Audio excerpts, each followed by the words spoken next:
வணக்கம். நான் உங்கள் சுபா கந்தன். இன்றைக்கி நம்ம வீடியோவில் ஒரு ஸ்வீட் ரெசிபி பார்க்கலாமா? மைசூர் பாக். இது ஹார்டு மைசூர் பாக்கு. அதாவது பொறுன்னு இருக்கும் இல்லையா, உள்ளுக்குள்ளே ஹோல்ஸ் எல்லாம் இருக்கும். கொஞ்சம் உதிரியாகவும் வரும், கொரகொரப்பாக இருக்கிறது போல் இருக்கும். அருமையாக இருக்கும் இந்த மைசூர் பாக். வாங்க இதை எப்படி செய்யலாங்கிறத இன்றைக்கி நம்ம பார்க்கலாம். இப்போ இதுக்கு தேவையான பொருட்கள்லாம் நான் எடுத்து வச்சுருக்கேன். ரொம்ப குறைஞ்ச அளவில் தான் நான் இன்றைக்கி உங்களுக்கு நான் செஞ்சு காட்டுறேன். இந்த கப்பு மெஷர்மெண்ட்டு தான் நான் எடுத்திருக்கேன்.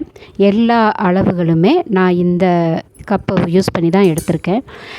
உங்களுக்கு விருப்பமான கப்பு அளவுகளை நீங்கள் எடுத்துக்கோங்க.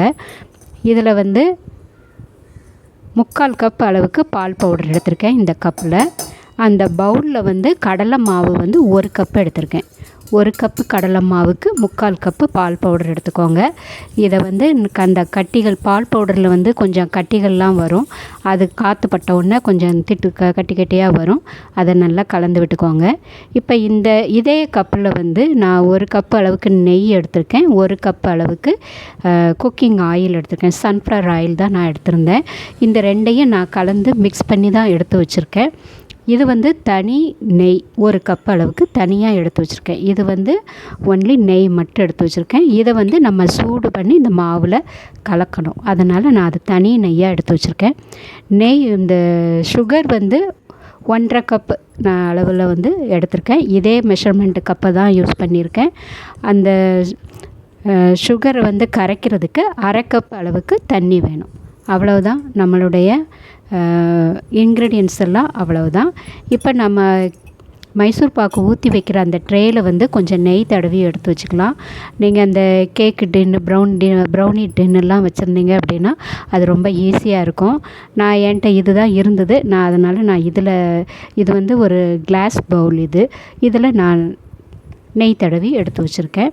இப்போ இந்த எடுத்து வச்சுருக்கிற 1 கப் அளவுக்கு எடுத்து வச்சுருக்கிற நெய்யை நம்ம உரிக்கிடலாம். இந்த நெய் வீட்டில் ரெடி பண்ணுது. இதனுடைய வீடியோ நான் ஏற்கனவே போட்டிருக்கேன். நான் அதனுடைய லிங்க்கையும் தாரேன், விருப்பம்னா பாருங்கள். ஓகேவா? இப்போ நெய் நல்ல சூடாக இருக்குது. பாருங்கள் எவ்வளோ புகையாக வருது பாருங்கள். இந்த நெய்யை நான் இந்த மாவோடு கலந்துக்கிறேன். கட்டிகள்லாம் இல்லாமல் மறுபடியும் நல்லா கலந்துக்கோங்க. நெய் நல்ல ஹீட்டாக இருக்கணும். அப்போ தான் அந்த மைசூர் பாக்கில் ஹோல்ஸ் எல்லாம் வருது இல்லையா, அது இந்த நெய் சூட எவ்வளவு வருது அதை பொறுத்து தான் அந்த ஹோல்ஸ் வரும். இப்போ நான் சுகர் கரைக்கிறதுக்காக இதில் 1/2 கப் அளவுக்கு நான் தண்ணி சேர்த்துருக்கேன். இப்போ இந்த சுகரை நல்லா கலந்து விட்டுக்கோங்க. ஃபஸ்ட்டு கரையணும், அடுத்தது பிசுக்குத்தன்மை வரும், அடுத்தது இது போல் நுரக்குட்டி வரும். அதுக்கு பிறகு ஒரு கம்பி பதம்னு பார்க்கணும். ஓகேவா? இதில் கை சூடாக இருக்கும். கையை ஈரப்படுத்திக்கோங்க. ஈரப்படுத்திட்டு இது போல் நீங்கள் எடுத்து பார்த்தீங்கன்னா உங்களுக்கு தெரியும், ஒரு நூல் வரும். அந்த ஒரு நூல் ஒரு கம்பி பதம்னு நமக்கு தெரியும். இந்த ஸ்டேஜில் நம்ம கலந்து வச்சுருக்கிற அந்த கடலை மாவு கலவையை நம்ம இதோட கலந்துடலாம்.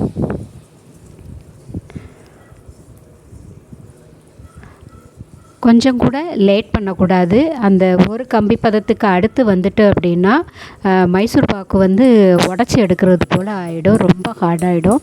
அதனால் ஒரு கம்பி பதத்துக்கு மேலே வரவிட வேண்டாம். அடுத்த உடனே நீங்கள் இந்த மாவு கலவையை இதில் சேர்த்துருங்க. சேர்த்துட்டு நல்லா கை விடாமல் கலந்து விட்டுக்கோங்க.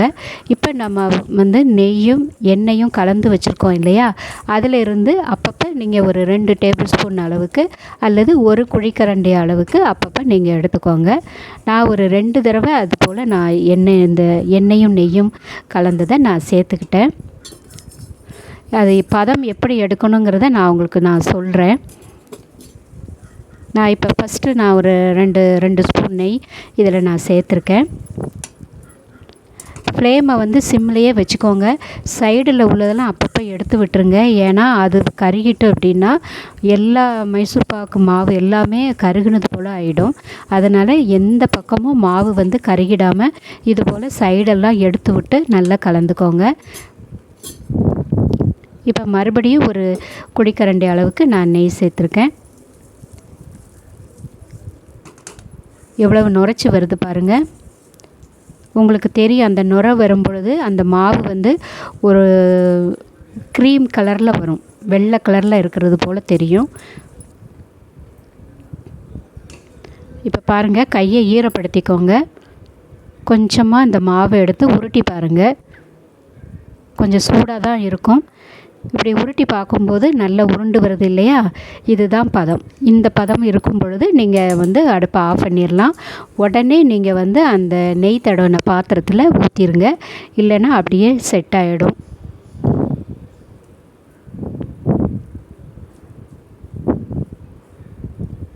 ரொம்ப ஈஸியான ரெசிபி தான். நான் கம்மியான அளவில் தான் சொல்லி கொடுத்துருக்கேன். பிகினர்ஸ் எல்லாருமே ஈஸியாக செய்யலாம்.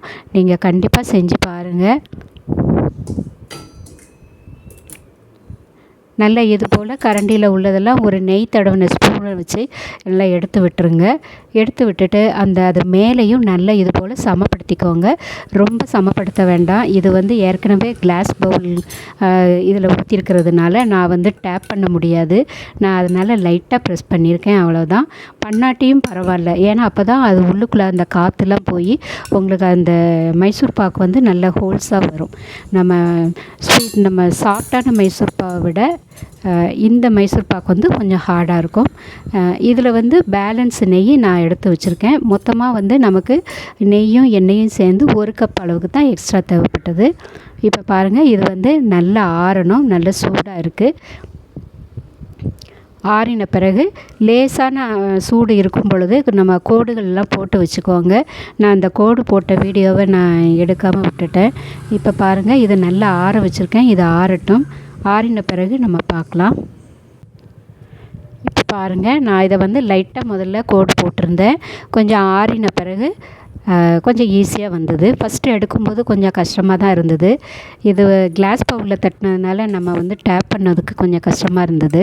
இப்போ பாருங்கள், இன்னும் சூடு கொஞ்சம் இருக்குது. இன்னும் கொஞ்சம் நல்லா ஆறணும். ஆறின பிறகு நீங்கள் துண்டுகளாக கட் பண்ணி எடுத்துக்கலாம். இப்போ பாருங்கள், இதை நம்ம கையிட்டு உடைக்கிறதுக்கும் ரொம்ப ஈஸியாக இருக்கும். நீங்கள் கண்டிப்பாக ட்ரை பண்ணி பாருங்கள். டேஸ்ட்டும் கரெக்டாக இருக்கும். நீங்கள் 1.5 கப்பு ஜீனி வந்து இதுக்கு சரியான அளவு. எல்லா அளவுகளுமே இதில் வந்து நான் சரியான அளவுகள் தான் கொடுத்துருக்கேன். நீங்கள் செஞ்சு பார்ப்பீங்கிற நம்புகிறேன். ட்ரை பண்ணி பாருங்கள். இப்போ நான் ஒன்று உடச்சி காட்டுறேன் பாருங்கள். பாருங்கள், உள்ளுக்குள்ளே ஹோல்ஸ் வந்திருக்கு. இது போல் வர்றதுக்கு காரணம் அந்த நம்ம சூடாக நெய் காய்ச்சி ஊற்றினோம் இல்லையா, அதுதான்.